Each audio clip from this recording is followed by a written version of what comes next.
morning. Good morning. This is like family here. Welcome to you on the live stream.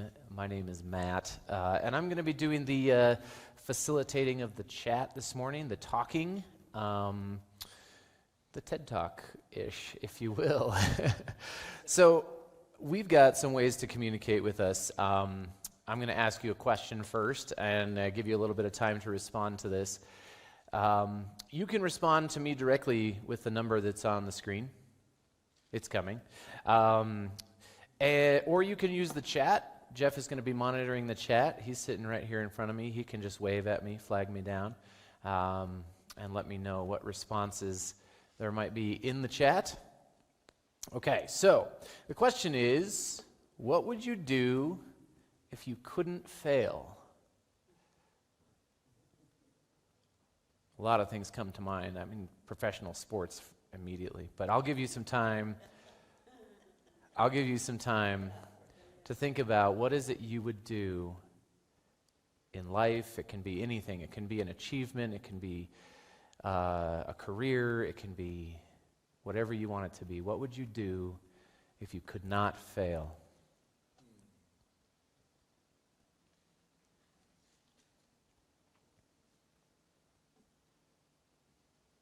And whenever you have that answer, just you can send it to me in text or send it in the chat. Or I'll take the mic around. I believe I would still do what I believe my career call has been, which is to serve and love people by teaching Scripture. I've always known that as a pastoral role in a church, but I was thinking about this the other day. When Nina and I first met, before we were married and we were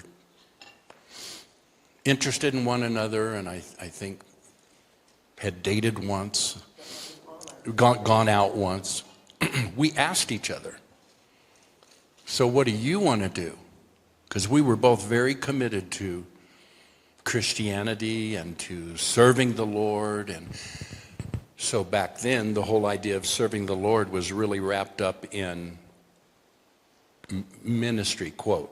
What are you going to be? Preacher or pastor or evangelist. And I remember saying that I want to be a teacher. I want to be a traveling teacher. And that's interesting in that my life has been spent in the office of a pastor, and it might just be this alliteration of serving and loving God and the deconstruction we've gone through that's actually getting me closer to those words that I spoke in my innocence when I said and declared, I want to be a teacher. I want to travel and teach the Bible. So that's interesting. I never said pastor. I didn't really know what a pastor was. And now that I think I know more of what a pastor is, I don't really want to be that. I mean, I do. I mean, what you're called to be, you are. But I don't want all the trappings, Matt, I think is what I'm trying to do. I don't want all of the traditional, evangelical, sort of westernized trappings that come with being a pastor of a church. I want to love people, and I want to mentor and help them. And of course, that help comes most of all through Scripture. First and most through an understanding of Scripture, as well as your proximity to Jesus and knowing Him. But I'm being verbose. Okay. I don't have any texts yet. Who else?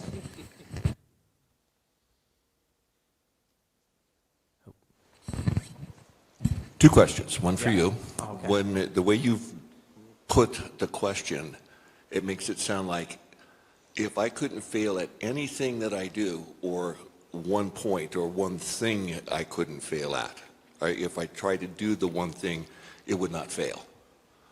Okay, so clarification. I meant it to be vague. You can choose whatever you want. Okay. You can make it a life-wide thing, so it can be like, I would whatever. Or it can be a specific task or objective, something like climb Mount Everest or whatever. Couldn't fail. So there, it can be what one thing would you do, or what would you do as a human. It can be either way. I would get involved in politics, but I have a question for him too. Okay, here we go. In your situation, wouldn't you, if you knew it wouldn't fail, stop working a second job if you knew that you were going to be provided for if it wouldn't fail? First of all, I want to clarify that I don't think I'm a failure, and I don't believe that what I've been doing has failed. So that's important, not that you're suggesting that. But yes, I do believe that if I could focus on just one thing, traveling and speaking and teaching, and that also was my sole income, I didn't need any other source of income, yes, I would drop everything else, even including IT and photography and the things that I have been a professional and proficient at for decades, but yes. I think Nina had one. Well, there's always, I'd be independently rich and do whatever I want. Wouldn't we all say that? Okay, here's what I would do now. I would be an actor and dancer. That's what I do. I have a text message. Oh, okay. I have one from Jeff Peter. Jeff says he would be a radio DJ or a talk show host, especially on the sports side. Oh, yes, he would. Yeah, that would be. Yeah. I actually kind of have that dream too. I think that would be fun. I have a chat Okay, so response from the chat. Ralph says, if I could not fail, I would teach the world to live in individuated unity toward the goal of maturity and manifesting the Christ. I interpret that to mean he would give his life to helping people know and grow and mature in Christ and manifesting Christ. Could you read it one more time? If I could not fail, I would teach the world to live in individual unity toward the goal of maturity and manifesting the Christ. Love that. I think that one of the things that I would do as well, if I couldn't fail, is I would share this message with everyone, if I could. Are there others? Today's message, and in general, the message of love and acceptance. Yeah. Anybody else?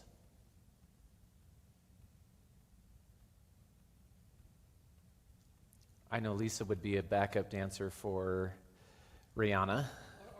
Or both. They can both be backup dancers for Rihanna. A backup dancer for you? Well, I said that I would want I mean, a backup dancer for you. She would be a backup. I wanted to be an actor. Were you listening? No, Or dancer. You weren't listening to me. no. I said if I could do anything, if I didn't fail, I'd be an actor or a dancer. Yeah. So And she'd be a backup dancer. she'd be a backup dancer to you. All right. Okay. Anything else in the chat? Anybody else want to say? Okay. I am actually along the same lines as Jim. I think I would run for president if I didn't believe I could fail, or if I knew that I couldn't fail. I think that I would set my goal to become president of the United States. Knowing that I can't fail, I mean, I think there are a lot of pitfalls and things that can set you back, including, political lobby groups and things like that. I think there are a lot of things that could change for the better in our country, but I think that the person we need to get there can't get there because of all the interference. So that might be something I would choose as well. Also, a lot of little, personal things, play in the NFL or play Major League Baseball or hike Mount Everest. Yeah. I can't fail, so time is not an issue. Okay. So the reason I'm asking this is because I think what I'm going to address first today is this feeling of weight, of pass or fail. You're doing well, you're not doing well. And what I have felt for my entire life is that I was not good enough. This, and I'm going to go through this. Where did it come from? And I think that a lot of this will be relatable because I think this is not unique to me or my experience. I think this is a worldwide experience, regardless of what country you live in, what world or what religion you believe. I believe most of these things are universal. So the title of this is Not Enough. And there's this picture of a human holding the weight of the world, or just a bunch of rocks. This is kind of how I have always felt, and each one of those rocks represented something that I felt pressure to be or do that I was not doing, or that I was not measuring up. And some of the things I did measure up, but they were still a weight on my shoulder because I was trying, and because it was really important to me.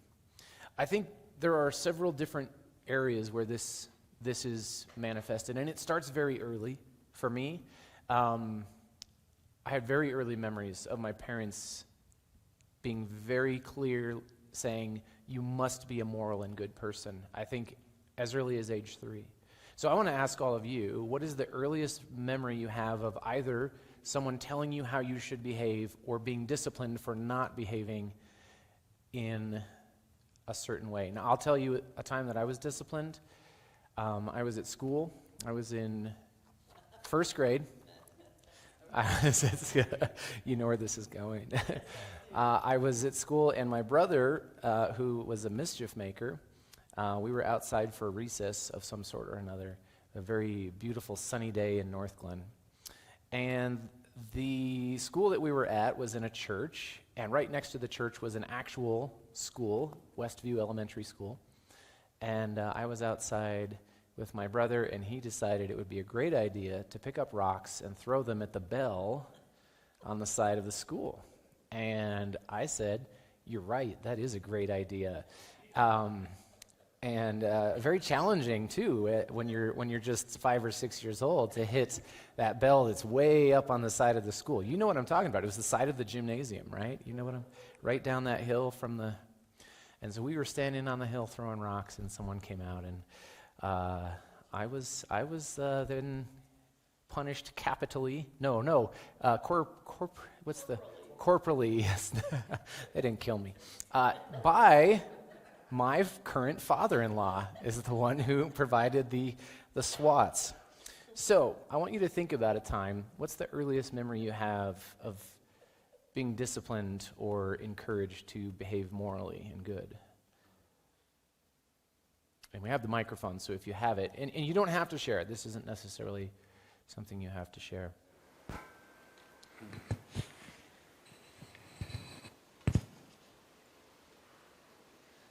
I'll just say, generally speaking, there was an expectation from a very strong disciplinarian father, even to the point of abuse with a belt, that we would be good. And good was two-sided. Good was whatever he said, right, and expected in the home, and good was what I would hear at church. And we were made to go to church. That wasn't an option. We went to church because we were made to go to church. Yeah, and that's my almost exact experience as well. Strong disciplinarian father who, did not take lightly to behavior that didn't fall in line. And I would even add to what you said, moral, what you learned in church, what he said, but also anything that might embarrass him or our family, any behavior that might do that was also treated as incorrect behavior. If you were goofing around too much, if you, making too much noise in church. Not moral in any way, but embarrassing. And you were to be punished. Okay, so it is important that you have moral guidelines in life, and I think that's really important. But I think this kind of sets the foundation for internally, how we process whether you are successful, whether you are a failure, whether you are measuring up, is this root of this is good behavior and this is bad behavior. This is what we learned at a very young age, most of us. Now, early acceptance, I believe, was very much, in my opinion, based on performance. It was based on your behavior. And I think this goes to things like sports. This goes to things like friendships. If you are the fastest kid in your neighborhood, you're accepted. If you try and run a race and you get whipped in the race, then you are laughed at and made fun of. And so the expectation is you are acceptable if you can achieve, if you can perform. And we get this from all different areas. You get it from your parents first, and then you get it from friends, teachers, bosses, pastors, all throughout your life. The expectation of excellence and performance and meeting and achieving goals and going above and beyond them. And again, this is not to say that goals are not an important part of life, but what we're learning throughout our entire life is to measure ourselves as good enough or not good enough. And maybe it's just me, maybe I'm the one who took this all too personally, but yeah, we'll keep going. I think church is another one. You mentioned church, and from a very, very early age, I went to, in that same gymnasium where I was throwing rocks at the bell, I went to a gospel bill, and that's where I first received Christ. And then from that day on, it was I was a Christian, and I knew that, and I wanted to be that, and it was never something where I was like, oh, I said that thing, but I didn't know what it meant. I knew what it meant. But basically, from that day on, I was tormented by myself, the sin in my life, the expectation. And every Sunday you would go, and they would talk about hell, and they would talk about your behavior, and you have to behave like Christ as a 5-year-old child, and you don't even know what Christ behaved like. And so I think, again, what you're told is that you cannot measure up to God's standard. It's impossible. I think most of us remember the tracks with like the God over here, and there's the fire in the pit down below, and then you're over here, and then Jesus made a cross across the pit. And I was always a little unsure if I could use the cross or not. How good did I have to be to use the cross?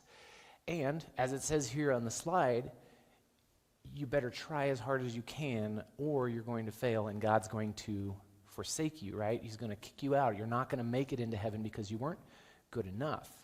And you can go anywhere, to any church, any Christian church in this country, and say, walk into the church and say to the pastor, can I get into heaven by being a good person? And every single pastor will tell you, no, you cannot, because you can't be good enough. But if you accept Jesus, if you say the prayer, and then you act like a really good person and measure up to all of these standards, try real hard to be good, even though you can't, then you can go to heaven. And that is the message that I had for at least 35 years of my life. And I was in it too. I only went to public school one year of my life. I was in private school and homeschool the rest of the time. Home was indoctrinated in deep evangelical Christianity, hellfire and brimstone from time to time. I went to a Christian college. I taught at a Christian high school. I went on missions trips. I went to a Christian high school.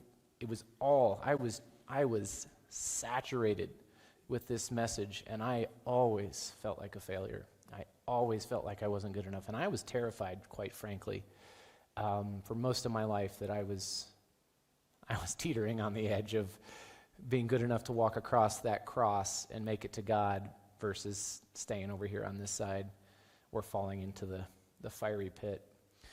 And so that left a mark on me as well. And then school. I don't know if any of you were straight A students. I was not a straight A student. When I was young, I was very good at school. I was actually in the same classroom with Lisa. She was in pre-kindergarten, I'm sure, and I was in like 9th grade, right? Because Anyway, yeah, we had multi-grade classrooms, and so we were in the same classroom.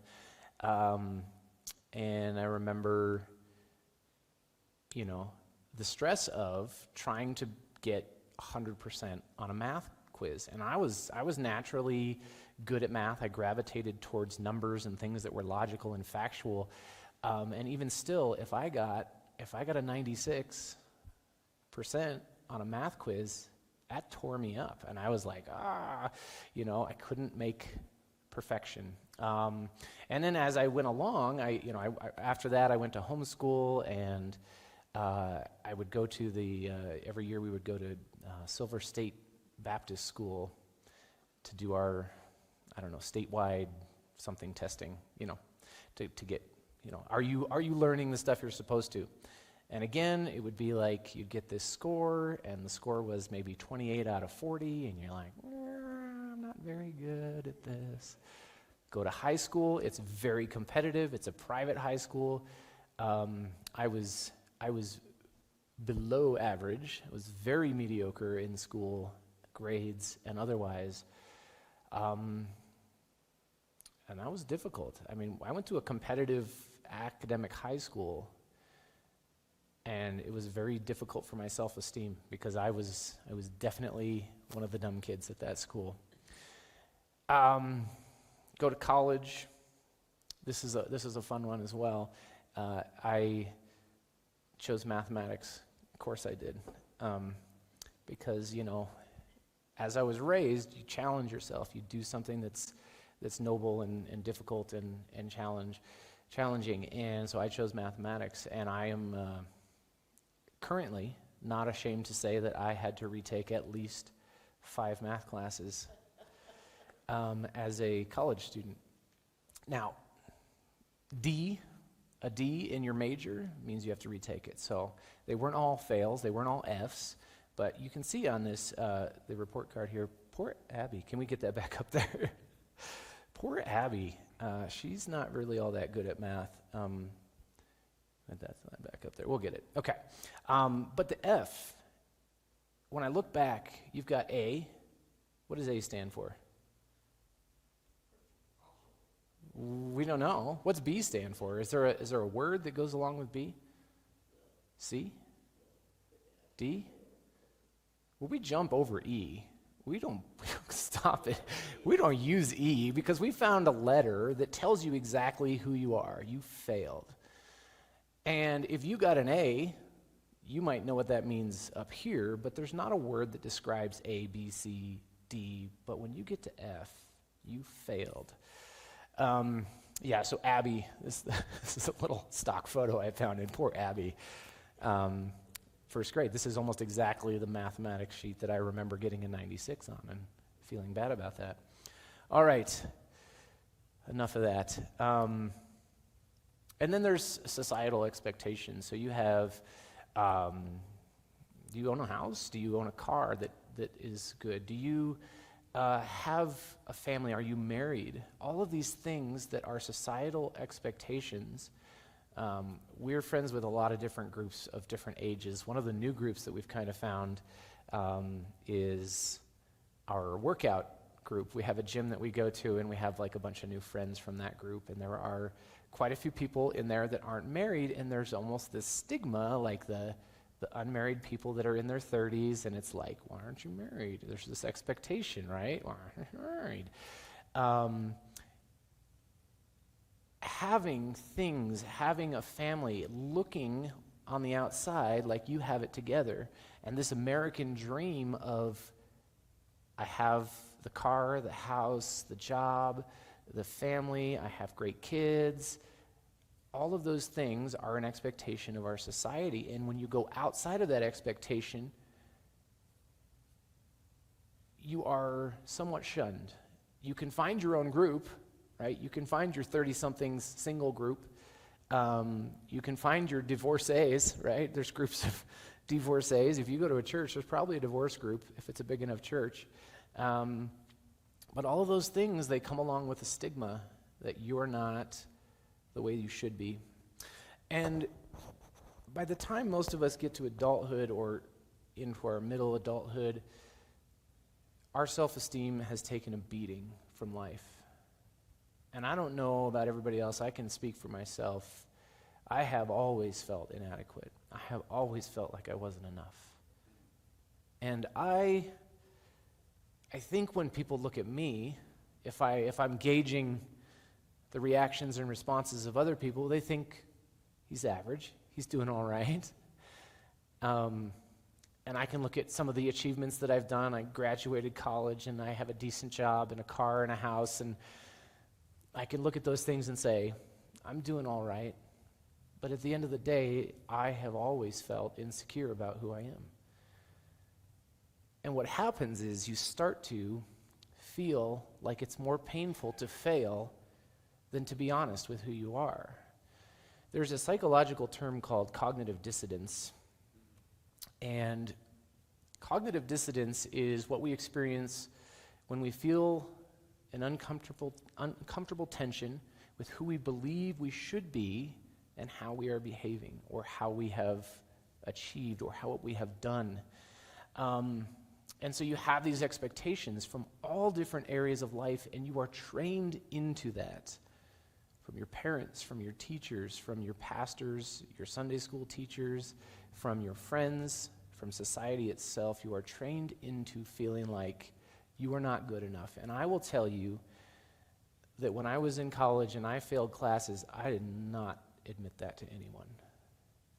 I felt so stupid. I felt like I was not good enough to be a mathematician. And I persevered through that, and I eventually got my math degree. But failing those 4 or 5 classes, I lied to people. I didn't tell them that I failed any classes. I would tell them that I had a different GPA than I had. There was a point in time when I had a GPA of 1.6 in college. Now, to be fair, I had a car accident where I missed a whole semester, and I got Fs for all of those classes. Because it was after the drop deadline. But again, see, here I'm making an excuse.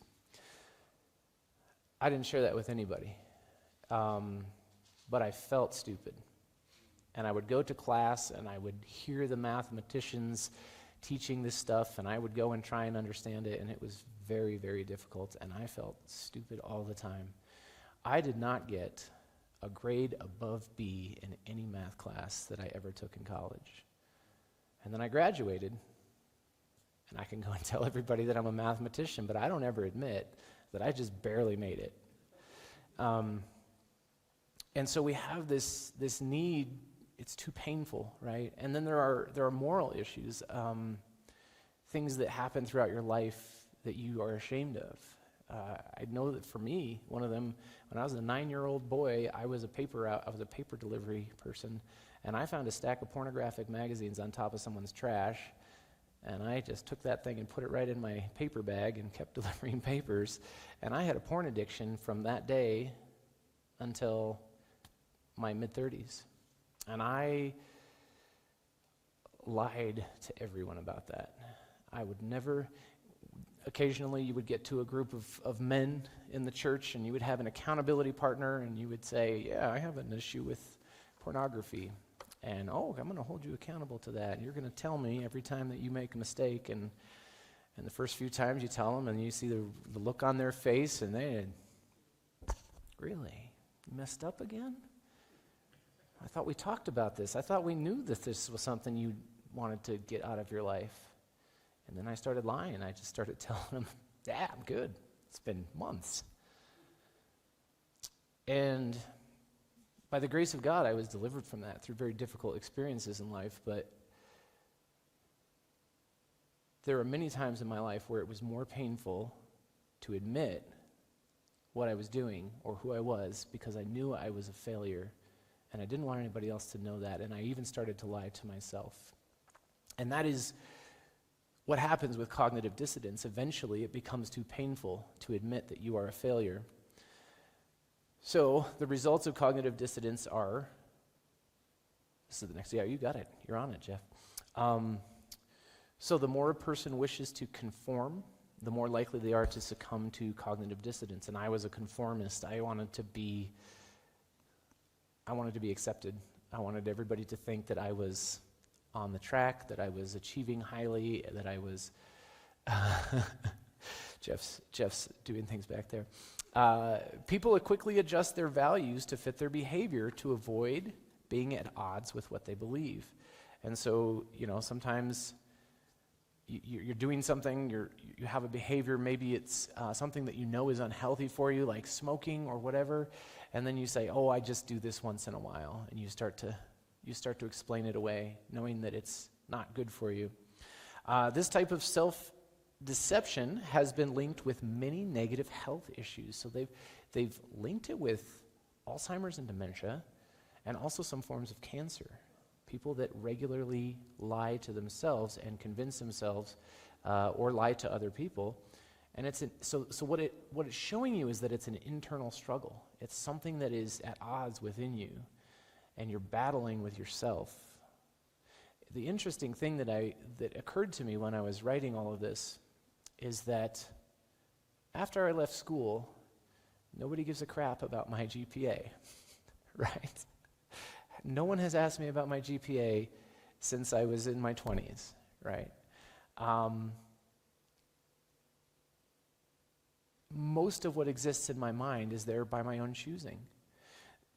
The idea that God has an impossible standard that we can never measure up to, God never had that. But at times in my life, I could feel God's anger. Anybody else? Could you feel God's anger when you behaved a certain way? Could you feel God being angry at you? It was all in my head. I made it up. So, where do we go? The truth about you is this. Before I formed you in the womb, I knew you. And before you were born, I consecrated you. Now, this is God's message to Jeremiah, but I think it applies to all of us. Don't forget to check in to the airline. So, scripturally, there are many of these things. Just as he chose us in him before the foundation of the world to be holy and blameless before him in love. Holy and blameless, he chose us when we achieved it, when we made it to perfection, before the foundation of the world, before he even breathed rocks into being, or light, or water. Before that, he chose us to be blameless. In Hebrews 10:14, it says, "For by one sacrifice he has made perfect forever those who are being made holy." Now this one is, I love this verse because I love the being made holy. This is not implying that that you are perfection, that you don't have to pay attention to what you're doing, that you don't have to work on who you are, the core of who you are. But it does say that he's already made you perfect, right? But you're being made holy. And I'll come back to that idea in a little bit. In Romans 8:35 through 39, we'll get to eventually, but this is 35 through 37. Can anything ever separate us from Christ's love? Does it mean he no longer loves us if we have trouble or calamity or are persecuted or hungry or destitute or in danger or threatened with death? Now, all of those things I can kind of replace in my mind with, does it mean that he doesn't love us if we got bad grades? Does it mean that he doesn't love us if we threw rocks at the school bell? Does it mean that he doesn't love... She looks at Jeff. Jeff didn't love me at that time. Does it mean that he doesn't love us if we aren't the status quo, have a family, a wife, a husband, a house, a car, everything that you're supposed to have? So I can insert all of those things in here. As the scriptures say, for your sake, we are killed every day. We are being slaughtered like sheep. No, despite all of these things, overwhelming victory is ours through Christ who loved us. And it goes on in 38 and 39. I am convinced that nothing can separate us from God's love, neither death nor life, neither angels nor demons, neither our fears for today nor our worries about tomorrow. Not even the powers of hell can separate us from God's love. No power in the sky above or in the earth below. Indeed, nothing in all of creation will ever be able to separate us from the love of God that is revealed in Christ Jesus our Lord. Revealed. It was always there. It's just revealed through Christ. You have always been loved. You have always been perfect in God's eyes. You are exactly as you are today. You are accepted. You are loved. You are already as valuable as you can ever be. You are known, and nothing can separate you from love, the love of God. There are a couple more quotes here that I have before I finish up. I don't know what this does for you, but for me, when I can let go of everything, it changes my perspective. It changes my ability to accept myself. And when I can accept myself, that's when I know it's okay to try again. Even if I fail, I know I'm going to be okay. And I think that it's really easy to give up on trying. It's easy to give up on working with other people because of the failures that you've had. But when you know that you are accepted exactly as you are, then there is no ability to fail. You cannot fail. Because it doesn't matter what you do, you are still accepted exactly as you are in God's eyes. When you remove the backpack filled with pressure and unrealistic expectations, all of a sudden, that weight is released, and you can stand tall and approach life with more excitement, curiosity, and self-compassion. I don't know about you, but I have never had good self-compassion. I always felt like that was weakness.